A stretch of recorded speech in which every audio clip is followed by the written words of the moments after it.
Do you ever feel like you're stuck planning more than playing Dungeons & Dragons? We're gonna flip the script on over preparation and dive into how you can break free and bring spontaneity back to your D&D game. Today's topic was brought to us by Typort816, who has a pair of players that have learned hyper caution from a previous DM, and he wants help to get them more involved in the shenanigans at his table, instead of stewing in the juices of worry that their former killer DM has instilled in them. Thanks Typort for the question and the tank class supporters who have selected it in our tank only polls. Tank class supporters on YouTube also get access to my videos earlier than everybody else, as well as getting to choose to drive the narrative. So if you aren't one yet, please consider joining them. First and foremost, it's important that we understand why over-prepping is a problem. And the real biggest reason is one of my favorite words to utter consistently when it comes to advising DMs, and that is pacing. When we are in a scene that is about preparing for a specific encounter or event or upcoming something, it can be a lot of fun. Heists are made for this kind of thing, where you go out, find the information, and then go gather the tools and then run in with everything that you need until, of course, everything goes wrong and you have to scratch everything that you've prepared.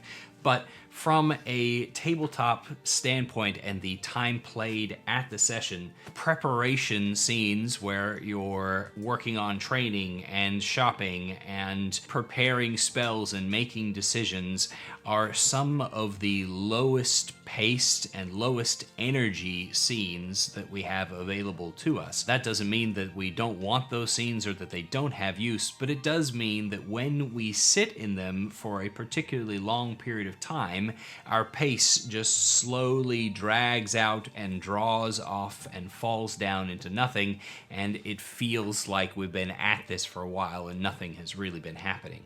And so when you have somebody at the table that's attempting to over-prepare and over-analyze and isn't willing to get in on the action and make decisions, what you're essentially doing is taking your overall pace for the entire campaign and lowering it a couple of notches, which can make it really hard on the DM to instill excitement and energy into the scenes that are upcoming, even when they finally do get moved into action later on. It can be a real challenge there. The other reason that over-prepping as a player is a problem is because it can bring you into conflict with other players who perhaps are a little bit less risk-averse and a little more likely to just jump in with both feet and figure out what's going on and do their level best to survive after the fact. That conflict at the table means that there's a pull back and forth internally on the same team, which is not as good as when you have one of those kinds of conflicts with the dungeon master and the players. That pull back and forth can be a lot more exciting, whereas internal strife of I want to go and do this, but I want to prepare for this can be a real drag at the table, and it can even lead to frustrations outside of the characters as players are starting to get bored by the slower pace that the over-preppers are interested in because of the caution that they're trying to show. Those that are more action-oriented can get bored for obvious reasons. However, if you are seeing signs of over-preparing at your table, that doesn't necessarily mean that over-preparing is a problem at your table. It depends very much on the individual players that are seated around your table, and so it's important that you pay attention and see whether or not this over-preparing is creating signs of fun. If your players are leaning in, if they're talking fast, if they're all conversing with one another and you're the only one sitting on the sideline, if they have lots of questions for you and everybody seems to be getting involved, it's entirely plausible that your group is enjoying this preparation scene. Just because it's low energy doesn't mean that it doesn't have value, and just because it feels unnecessary doesn't mean that it's not the kind of play that your players are enjoying. The assumption here is that the killer DM has trained trained your players to be super cautious and worried, where you, on the other hand, feel like you have balanced your encounters to a point where they'll be hard but not unsurmountable, and to where all this preparation either makes it too easy and forces you to make things harder, or just makes it boring as you're waiting for them to finally get around to doing your planned encounters. Take a moment to take stock of your players and watch them during one of these preparation scenes and see if they're having fun.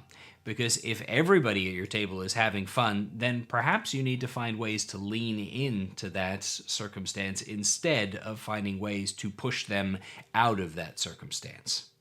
Just something to keep in mind. When it comes to specific ways to encourage action, I did a quick brainstorm and came up with the 5 C's of encouraging action. The first I had to jury-rig into fitting because it was really about setting a timer, but we're calling it cutoffs. One way that you can encourage action is to set a time frame. If there's a clock that is in play and that your players need to make their decision or need to complete their preparations within a specific time frame, then you are by nature putting a limit on how long preparation can take and pushing people towards action. That can be a real-time limit where you set a clock for 10 minutes for them to discuss things, a 1-minute timer that tells them to decide what their actions are during their combat round, or it can be an in-game clock with you only having 2 days before something is going to get worse, and making sure that the players know that worsening of the situation has a timeline and what that timeline is. The more aware they are of the rush that they're in, the less likely they are to spend time over preparing, because while they want to prepare for this challenge that's upcoming, they don't want to fail it. That's part of the reason why they're over preparing. So if there's a time limit in place, they're going to move towards hitting that very first time frame with as much preparation as they could fit in, but by hitting that time frame. So by putting cutoffs, you can help your players to move past that desire to hang back and do it as perfectly as possible. Another one is to call for votes. It's pretty common in a lot of groups, depending upon the makeup of your group, whether they're all old friends that know each other closely, or whether it's a paid group full of strangers that are just getting to know each other. A democratic process of calling for a vote as to what action is going to be taken next and letting the majority decide is an easy way to drive things towards action if it's only a handful of people that are holding things back, or if you've got a majority that want to be held back, then perhaps the other player is the one who's going to have to find ways to be a part of that. But calling for a vote lets you at least make sure that the majority of your group or the majority of the table are engaging in play that they are choosing to engage in. Another one is to add complications.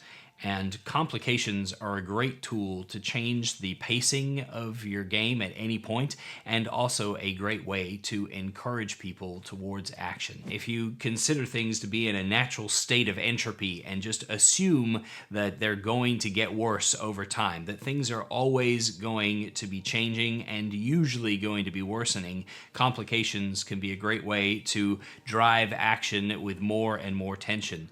But even if your complications are friendly and non-adversarial, having things that go a little bit differently than people are expecting in that moment is a great way to drive the narrative forward. I personally like to use a list of complications that I'll come up with before most sessions. Right before the session, I'll write down a list of 10 things that might go wrong, that might change the speed or pace, that might wander in or wander out of whatever scene the group is likely to be in that session, and then I'll just tick them off and use them during the campaign. In a dungeon setting, I'll create a list that has some minor inconveniences all the way up to some major ones. And I use a D12 and a D8 to create sort of a bell curve so that the minor nuisances are the most common complications and the outlying scary complications only happen, occasionally. And I'll use that table throughout the entirety of a dungeon or the entirety of a travel scene or any other situation where I take the time to create that complication table. Another way to drive players to action is to communicate. Talk to those players and discuss why it is that they choose to hunker down and be prepared rather than engaging in the story that you've got. Ask them what they're enjoying, what they're not enjoying. Ask them why they're making the choice that they're making. Keep in mind that people are not necessarily really good at finding the underlying whys, so be prepared to listen to everything that they're saying and draw your conclusion based on their words rather than necessarily just taking them at face value when they offer the first thing that makes sense in their brain. If you ask them what they're enjoying and what they're not enjoying, and they say they're enjoying their opportunities for prep, then please refer back to the earlier point about finding out whether or not this is actually a problem at your table. And if they're enjoying it but the rest of your group are not enjoying it, find ways to add complications and time frames and votes to make sure that your table is moving forward in the right path and everybody gets to have their little moment of the kind of gameplay that they enjoy. The final C of the 5 C's is to celebrate action.